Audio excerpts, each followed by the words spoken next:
good morning to all of you. Today we will discuss about next topics of chapter 4 organizations of data. आज हम discuss करने वाले हैं organizations of data का next topic कि हमने कल क्या किया था. कल हमने किया था what is the meaning of organization, classifications, उसके कैरेक्टरिस्टिक्स किए थे, गुड क्लासिफिकेशंस के फीचर्स हमने किए थे एंड बेसिस ऑफ क्लासिफिकेशंस. अब हमें अपना जो न्यूमेरिकल हमारा पोर्शंस है, न्यूमेरिकली पोर्शंस की थ्योरेटिकल वे कैसे हम उसको क्लियर करते हैं वो आज हम स्टडी करने वाले हैं.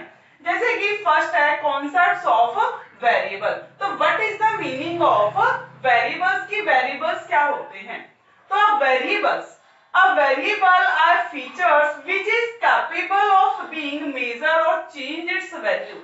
जो क्या किए जाते हैं, मेजर किए जाते हैं, मेजर करने में कैपेबल होते हैं, चेंज की जाती है इट्स वैल्यू, उसकी value over time, time to time is called a variable. मतलब कि जिसकी वैल्यू ऑटोमेटिकली टाइम पर चेंज हो जाती है या फिर जिसको न्यूमेरिकली वे क्या किया जाए, एक्सप्रेस किया जाए, इट इज कॉल्ड वेरिएबल. वो क्या कहलाता है, वेरिएबल कहलाता है. तो इसका मतलब है कि विच आर नॉट मेजर, हम ये कहें जो क्या नहीं है, मेजरेबल नहीं है या फिर वो टाइम पे चेंज नहीं होता, तो वो क्या कहलाएगा, इट इज कॉल्ड एट्रीब्यूट्स. तो देखो जिसकी वैल्यू भी टाइम पर चेंज हो जाती है, ओवर टाइम चेंज होती है वैल्यू, तो क्या वो सभी हमारे वेरिएबल्स ही कहलाते हैं, स्टैटिक्स भी कहलाते हैं. जैसे कि for example if your if your color of hair is changed over time, it is called variable or statistics. So it is called variables, not statistics. ये क्या नहीं है, ये statistics नहीं है. और those information which are measured in a qualitative way, in a qualitative way it is called attributes. क्या होते हैं वो, attributes होते हैं. कई बार क्वेश्चन 1 मार्क्स से पूछ लिया जाता है कि difference between variables and attributes. तो variables which are measured in a numerically way it is called variables, and attributes which are changed in a qualitative way it is called attributes. उसको क्या कहा जाएगा, attributes कहा जाएगा. अब है कि टाइप्स ऑफ वेरिएबल्स. तो how many types of variables, तो variables have two types, discrete variables and continuous variables. कौन से होते हैं, टू वेरिएबल्स होते हैं. एक होता है डिस्क्रीट और दूसरा होता है कॉन्टिन्यूअस. अब डिस्क्रीट वेरिएबल्स क्या हैं, discrete variables refers to those variables which is, ये कह रहा है कि जो होते हैं which is increased in jump or is complete number, कि जब भी वो क्या करते हैं, जंप करते हैं, हमेशा किसमें करते हैं, कंप्लीट नंबर में जंप करते हैं. फॉर एग्जांपल 1 2 5 8 9, उसके बाद 15 25 30, जम के 38 99. मतलब जब भी जंप होगा वेरिएबल में, वो जंप किसके अंदर होगा, कंप्लीट नंबर के अंदर होता है, कोई फ्रैक्शंस यूज नहीं होता. ध्यान रखना, नंबर कैसे होते हैं, कंप्लीट नंबर होते हैं. कैसे नंबर्स होते हैं, कंप्लीट नंबर में ही वेरिएबल्स क्या होंगे, चेंज होंगे. अब है नेक्स्ट हमारा कॉन्टिन्यूअस वेरिएबल्स. अब कॉन्टिन्यूअस वेरिएबल्स क्या होते हैं, वेरिएबल्स दैट एज्यूम, जो वेरिएबल्स होते हैं जो एज्यूम किए जाते हैं रेंज ऑफ वैल्यू, एक वैल्यू की जिसमें रेंज ऑफ वैल्यू होती है, और increase in not in jump. देखो वो इंक्रीज भी होते हैं, नॉट इन जंप उनके अंदर क्या नहीं होता, जंप नहीं होता. मतलब कि वो एक सीधा ऐसा नहीं है 3 से 33 पर जंप कर गए, ऐसा पॉसिबल नहीं होगा. बट कॉन्टिन्यूटी क्या होती है, या कॉन्टिन्यूअसली होते हैं, वो कॉन्टिन्यूअस होते हैं और इन फ्रैक्शंस, और फ्रैक्शंस में होते हैं आर कॉल्ड कॉन्टिन्यूअस वेरिएबल. उसको क्या कहा जाता है, कॉन्टिन्यूअस वेरिएबल कहा जाता है. जैसे फॉर एग्जांपल आपकी हाइट है. अब ये तो है नहीं कि आपकी हाइट 5 to 6 इंच डायरेक्टली क्या हो गई, आप हो गई. तो क्या हुआ है, 5 पॉइंट से 5.1 5.2 5.3 5.4, धीरे धीरे आपकी हाइट क्या हुई है, इंक्रीज हुई है. तो वो एक कॉन्टिन्यूअस नंबर है. क्या है वो, कॉन्टिन्यूअस है, डायरेक्टली क्या नहीं किया, जंप नहीं किया जा रहा है. क्लियर हो गया. तो किसके अंदर एक क्वांटिटी होनी चाहिए, फ्रैक्शंस होने चाहिए, वो जंप डायरेक्टली नहीं करने चाहिए, और वो कंप्लीट नंबर में भी नहीं होते, किसमें होते हैं, हमेशा इन फ्रैक्शंस के अंदर होते हैं. क्लियर हो गया. अब आता है उसके बाद नेक्स्ट हमारा raw data. What is the meaning of raw data. ये जो रो डाटास होते हैं कौन से डाटास होते हैं, तो रो डाटा क्या है? अब मास ऑफ डाटा मतलब कि डाटा का मास मतलब बहुत ज्यादा जो डाटास होते हैं इन इट्स क्रूड फॉर्म, जो किस फॉर्म में होते हैं, एक क्रूड फॉर्म में होते हैं, form is called raw data. आप उसको क्या कहोगे? रो डाटास कहोगे। जैसे कि फॉर एग्जांपल मैं आपके मार्क्स के बारे में जानना चाहती हूँ, तो मैंने क्या किया, रैंडमली हर एक स्टूडेंट्स को खड़ा भी किया है, सभी से उनके क्या पूछे, मार्क्स के डाटा पूछे हैं, सभी ने अपने मुझे मार्क्स बता दिए, मैंने क्या किया, तुम्हारे सभी के मार्क्स को यहाँ पर देख लिया, लिख लिया। तो ये marks obtain bye students of class +1 कि +1 क्लास के अंदर स्टूडेंट्स ने कितने मार्क्स स्कोर किए हैं वो मैंने यहाँ पर लिख लिए। मतलब कि मैं ये आपकी क्लास में कितने स्टूडेंट्स थे, 30 स्टूडेंट्स, 30 स्टूडेंट्स के मार्क्स मैंने यहाँ पर राइट कर लिए। बट ये जो डेटाज हैं, जो data provide a meaningless result, जो डेटा क्या प्रोवाइड करवा रहे हैं, मीनिंगलेस रिजल्ट प्रोवाइड करवा रहे हैं, इनका कोई भी मीनिंग नहीं निकलता, क्या निकल इनका कोई भी मीनिंग निकलता।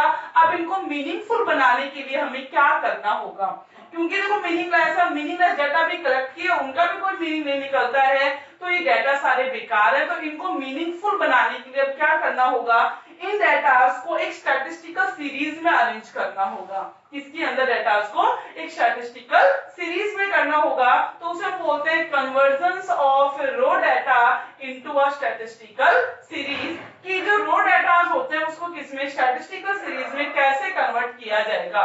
तो सबसे पहले टाइप ऑफ स्टैटिस्टिकल सीरीज, जो स्टैटिस्टिकल सीरीज होती है उसके क्या कौन से टाइप्स होते हैं, 2 टाइप्स की सीरीज होती है, इंडिविजुअल सीरीज और फ्रीक्वेंसी सीरीज। कितने टाइप्स की होती है, 2 types, individual series, frequency. Frequency series also 2 type, discrete series and frequency series.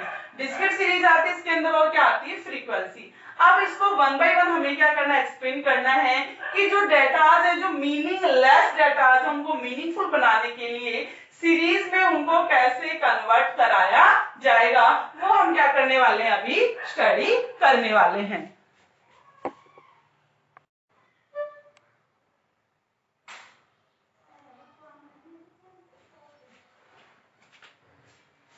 So students, अभी क्या करना है, जो रो डाटाज हैं उनको हमें सीरीज में क्या करना है, कन्वर्ट करना है। तो सीरीज सबसे पहले लेते हैं इंडिविजुअल सीरीज। कौन सीरीज लेंगे, इंडिविजुअल सीरीज। तो इंडिविजुअल सीरीज में यहाँ पर जो डाटाज है उनको कैसे अरेंज किया जाएगा, अकॉर्डिंग टू सीरियल नंबर। या तो आप उनको क्या दो, सीरियल नंबर दो, या फिर आप उनको किस में अरेंज करो, असेंडिंग और डिसेंडिंग ऑर्डर के अंदर। किस में अरेंज करना है, असेंडिंग और डिसेंडिंग ऑर्डर में। तो सबसे पहले है कि individual series according to serial number. तो अकॉर्डिंग टू सीरियल नंबर यहाँ पर कितने डाटाज हमारे पास, 30। तो इनको किसके अंदर, सीरियल नंबर में कैसे अरेंज करोगे, सीरियल नंबर में किया 1 2 3 4 5 6 7 8 9 तो यहाँ पर कर दो 30 के बाद 25 15 30 25 30 25 20 10 45 20। फिर यहाँ पर 10 11 12 13 14 15 16 17 18। यहाँ पर 10 नंबर पर क्या है, यहाँ 10 नंबर पर क्या है, 10, तो 10। फिर है 40 20 10 40 20 10 30 25 20 30 25 20 15 30 20 15 30 यहाँ 20, उसके बाद 19 20 21 22 23 24 25 26 और 27। यहां पर हमने लास्ट क्या ले लिया, 28 29 एंड 30। तो 19 पर क्या था हमारा, 20 15 15 25 15 15 25 20 15 35 20 15 35 20 20 20 and 20 25 35 and 10। ये हमने क्या किया, अकॉर्डिंग टू सीरियल नंबर क्या कर दिया, डेटास को अरेंज कर दिया अकॉर्डिंग टू सीरियल नंबर।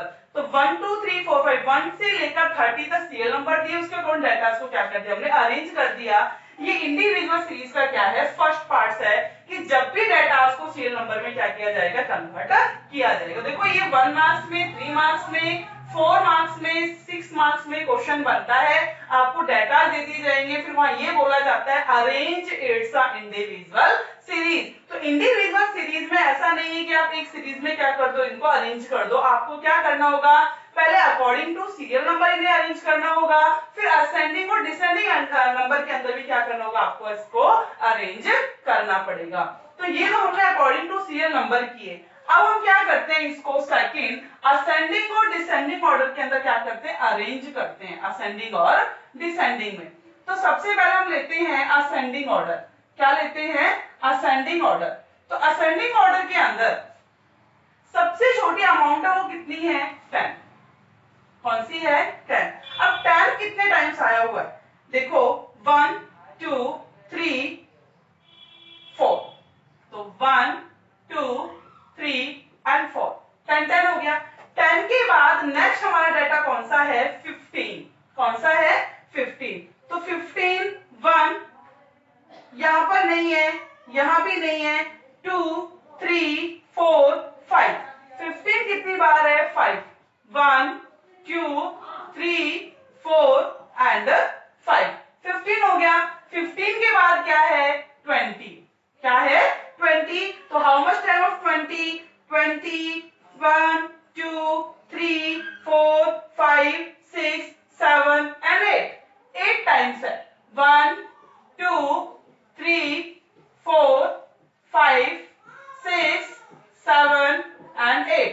20 के बाद क्या है नेक्स्ट हमारा, 25 है। क्या है, 25। तो 25 कितने टाइम्स है, 25 हमें देखना है, 1 2 3 3 के बाद क्या है, 4 5 टाइम्स है। तो 25 1 2 3 4 एंड 5 हो गया 25। अब उसके 25 के बाद क्या है, 30। तो 31 2 एंड 3 4 4 के बाद बस ओनली 4 टाइम है। तो 31 2 3 एंड 4, 35। तो 35 हाउ मच टाइम ऑफ 35, 35 के कितने टाइम्स हैं, 1 2 ओनली 2 टाइम्स है। 35 के बाद क्या है हमारा, 40 हमारा नहीं है 40, एक 40 है और एक क्या है, 45 है। ये हमने किसमें कर दिया, अरेंज, असेंडिंग ऑर्डर के अंदर हमने अरेंज कर दिया। यहां पर किस ऑर्डर में हमने अरेंज कर दिया, असेंडिंग ऑर्डर में। अगर आप इसको किस में अरेंज करना चाहते हो, इन डिसेंडिंग ऑर्डर आप अरेंज करना चाहते हो, तो डिसेंडिंग ऑर्डर में भी क्या हो जाएगी, अरेंज हो जाएगी। लेकिन हमें असेंडिंग ऑर्डर में करते हैं, डिसेंडिंग ऑर्डर किसी में आप अरेंज कर सकते हो। तो डाटा क्या करते हैं, अरेंज कर दिए। तो ये तो केवल क्या है, इंडिविजुअल सीरीज, जहां हमने एक सीरीज को किस में, एक सीरियल नंबर में अरेंज किया और दूसरा किसमें किया है, असेंडिंग और डिसेंडिंग ऑर्डर के अंदर हमने अरेंज किया है। अब नेक्स्ट हम फ्रीक्वेंसी सीरीज में इसको कैसे अरेंज करेंगे। तो सबसे पहले फ्रीक्वेंसी, सबसे पहले क्या है यहाँ पर, फ्रीक्वेंसी सीरीज। तो frequency series, how many types of frequency series, discrete और फ्रीक्वेंसी नहीं कर रहे हैं अभी, केवल फ्रीक्वेंसी सीरीज कर रहे हैं। फ्रीक्वेंसी का मतलब होता है कि when the datas are repeated, when datas are repeated more than one time, it is called frequency। जब भी डाटा एक से कई बार ज्यादा क्या हो जाए, रिपीट हो जाए, तो वो क्या बन जाती है, उसकी फ्रीक्वेंसी बन जाती है। तो उसको फ्रीक्वेंसी के अंदर कैसे आप अरेंज करोगे, तो यहाँ फ्रीक्वेंसी आपको बनानी है। यहाँ पर असेंडिंग और डिसेंडिंग ऑर्डर आपने कर लिया, तो यहाँ कैसे अरेंज करोगे। देखो यहाँ मैं आपको बताती हूँ फ्रीक्वेंसी। तो फ्रीक्वेंसी में आप डाटा ले लो। सबसे पहले क्या है, 10 है यहाँ पर हमने क्या ले लिया, सपोज एक्स सीरीज। जो 10 है, 10 रिपीट कितनी बार हुआ है, 4 टाइम, फ्रीक्वेंसी आ गई। 10 कितने टाइम रिपीट हुआ है, 4 टाइम्स। उसके बाद 15 कितने टाइम्स रिपीट हुआ है, 5 टाइम्स, 15 हुआ है 5 टाइम्स। 15 के बाद क्या है, 20, 1 2 3 4 5 6 7 8। 20 कितने टाइम्स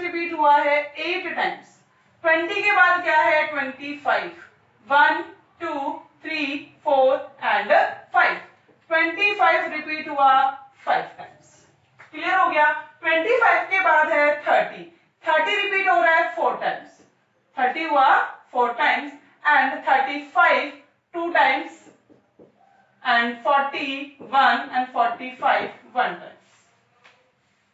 ये क्या बन गया? फ्रीक्वेंसी। फ्रीक्वेंसी सीरीज में फ्रीक्वेंसी कि जो ये डेटाज है, जो एक्चुअल जो डेटाज है कि हाउ मच या how many types of repeat, कितने टाइम्स रिपीट हुए, वो क्या बन जाती है? हमारी फ्रीक्वेंसी बन जाती है।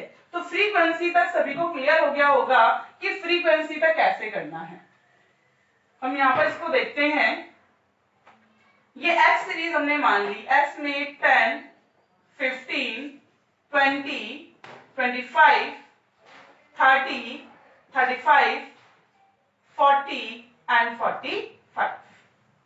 ये क्या ले लिया हमने यहाँ पर? फ्रीक्वेंसी। फ्रीक्वेंसी क्या है? 4, 5, 8, 5, 4, 2, 1 और 1। क्लियर हो गया? नेक्स्ट कहते हैं कि इसे क्लास इंटरवल में या क्लास फ्रीक्वेंसी के अंदर आपको क्या करना है? चेंज करना है। अब क्लास फ्रीक्वेंसी में आप कैसे करोगे? देखो, क्लास फ्रीक्वेंसी का मतलब है कि जब आप क्या बनाओगे? क्लास इंटरवल, एक रेंज बनाकर चलोगे। क्या बनाकर चलोगे? एक रेंज। तो रेंज के अंदर आप इसको कैसे डिटरमाइन करोगे? तो रेंज बनानी है, क्लास इंटरवल बनाना है, जिसमें क्या होती है? लोअर लिमिट भी होती है और अपर लिमिट भी होती है। क्या होती है रेंज के अंदर? Lower limit and upper limit. तो यहां पर आपको पहले क्या बनानी है? क्लास रेंज बनानी है, क्लास इंटरवल बनाना है। क्या बनाना है?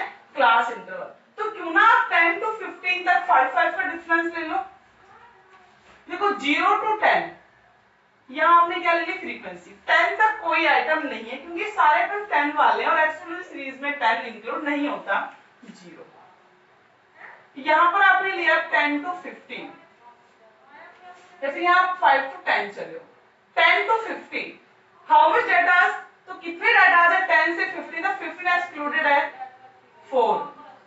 15 to 25, 20 to 25 8, 25 to 35, 30 to 35 4 and 35 to 40 2, 40 to 45 1 and 45 to 51। ये क्या बन गया? क्लास इंटरवल या इक्वल रेंज है, बीच में डिफरेंस कैसा है? 5 का डिफरेंस आ रहा है और यहाँ क्या बनी है? एक लोअर लिमिट और एक क्या है? अपर लिमिट है। यहाँ पे क्लियर हो गया? अब आपको क्या करना है? इसी डेटा को टेली बार के अंदर बताना है। किसमें बताना है? टेली बार, जहां पर क्या होते हैं? वर्टिकल लाइंस होती हैं। क्या होती है? वर्टिकल लाइंस होती है, वहां आप इसको टेली बार में बता सकते हो। टेली बार 0 का तो 0 रहेगा, 4 1 2 3 4 ये टेली बार है। किसका यूज कर रहे हो आप यहाँ? टेली बार का। 4 5 1 2 3 4 5 8 1 2 3 4 5 6 7 8 5 1 2 3 4 and 5 4 1 2 3 4 2 1 2 1 and 1। क्लियर हो गया? यहां हमारे पास रो डेटास थे। रो डेटास को सबसे पहले हमने इंडिविजुअल सीरीज में किया, या तो सीरियल नंबर में कीजिए या फिर असेंडिंग और डिसेंडिंग ऑर्डर में, क्योंकि इससे इजी होता है उसे फ्रीक्वेंसी में क्या कर पाना? डिटरमाइन कर पाना। तो आपने सीरियल नंबर के अंदर भी किया और असेंडिंग और डिसेंडिंग ऑर्डर में भी किया। अब आपको क्या करना है? इन्हीं डेटास को किसके अंदर? फ्रीक्वेंसी सीरीज में करना है। तो आपके पास जब डेटास अवेलेबल थे असेंडिंग और डिसेंडिंग ऑर्डर में, आपने उनकी पहले फ्रीक्वेंसी जान ली कि जो डेटाज एक्चुअल डेटाज है how much many times of repeat, वो कितने टाइम्स रिपीट हुए, वो फ्रीक्वेंसी आ गई। फ्रीक्वेंसी आने के बाद आप इजीली उसका क्या बना सकते हो? Class interval. क्लास इंटरवल में हमेशा क्या होता है? यहाँ लिमिट्स होती हैं, जहाँ लोअर लिमिट होती है और अपर लिमिट होती है। क्या होती है? Limits, lower limits and upper limit. यहाँ आपने फ्रीक्वेंसी को क्या कर दिया? दिखा दिया। अब टेली बार्स के अंदर वर्टिकल लाइंस के अंदर इस फ्रीक्वेंसी को क्या करना? रिप्रेजेंट। तो वहां ये फ्रीक्वेंसी ना दिखाकर केवल क्या बताने? वर्टिकल लाइंस होती हैं, इसके थ्रू ही क्या बताया जाता है? टेली बार को एक्सप्लेन किया जाता है। अब हमारा जो नेक्स्ट है डिस्क्रीट सीरीज या फ्रीक्वेंसी सीरीज, इसको हम नेक्स्ट वीडियो के अंदर डिस्कस करेंगे। क्लियर हो गया स्टूडेंट्स? इससे रिलेटेड जितने भी आपको प्रॉब्लम्स होती है तो प्लीज उसे कमेंट में डालिए, अदरवाइज आप मेरे पर्सनल व्हाट्सएप नंबर के ऊपर by the messages and call आप मेरे से अपनी प्रॉब्लम्स को सॉल्व करवा सकते हैं।